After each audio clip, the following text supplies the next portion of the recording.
Hey everybody, it's Harissa. I'm going to show you how to make Harissa lamb kebabs. Let's get straight into it. So guys, I'll be doing my recipe based on 1 kilo of diced lamb backstrap, as you can see. But what we're going to do is make the marinade in a separate bowl first. So essentially we're making harissa paste and ras el hanout, but we're making it from scratch, so there's a lot of components, so it's better off doing it in a bowl before adding it to the meat. So we're going to start by adding about 1 teaspoon of salt into the bowl.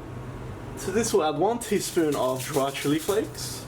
Next we'll add half a teaspoon of ground cumin, half a teaspoon of ground ginger,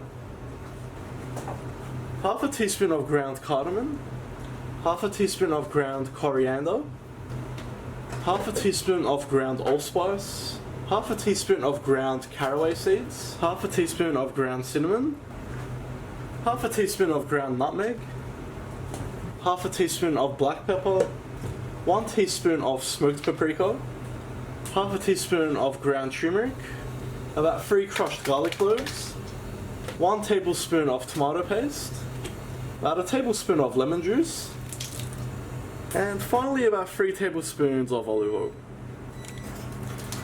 Now just using a whisk, we're just going to mix that all together until we're left with a nice paste.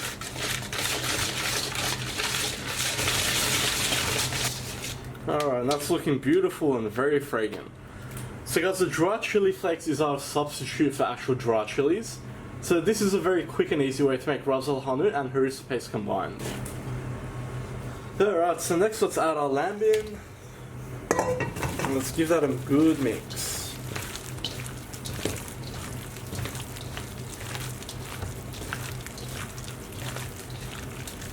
And you want to get everything well combined. Okay, so that's looking good. So that's what we're going to do now is cover this with some cling wrap and place it into the fridge for a couple of hours, let all those flavors develop. If you want, you can leave it overnight for best results, and then we'll cook it.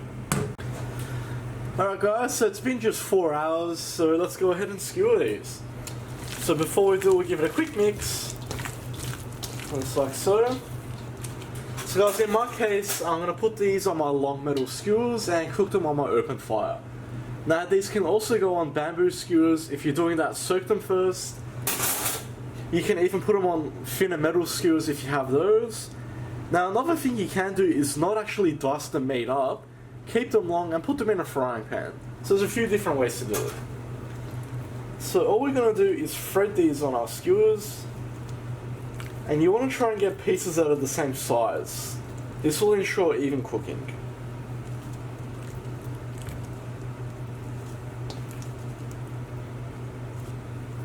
Just like so.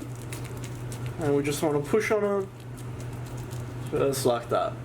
So just continue skewering all your meat. So just like so. So let's move on to our grill. And we'll go ahead and place these straight on our grill. So we're cooking on a medium to high heat.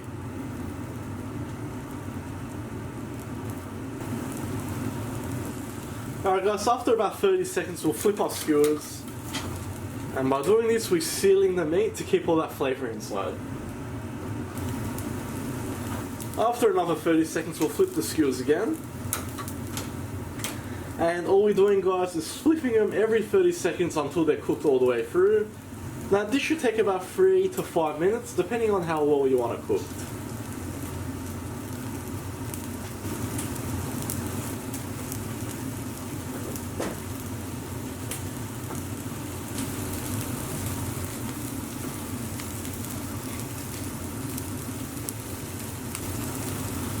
Alright guys, so we're at the 5-minute mark now.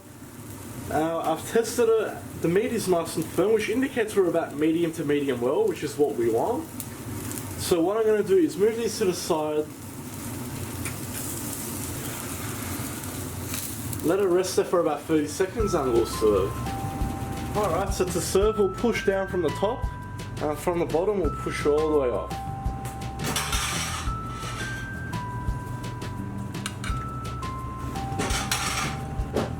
Alright, and just look at that guys. So it's got a nice char to it, which gives it a nicer look. So you can have this on its own. You can chop it up and actually put it into a salad. You can serve it with rice. You can serve it with a side of salad, whatever you like. Now if you want to serve this with a dip, it would go very nice with yogurt. I hope you like that, guys. Please like, share and subscribe. You can follow me on Facebook, Snapchat and Instagram. If you've got any comments or suggestions, just leave them at the bottom and I'll see you all next time.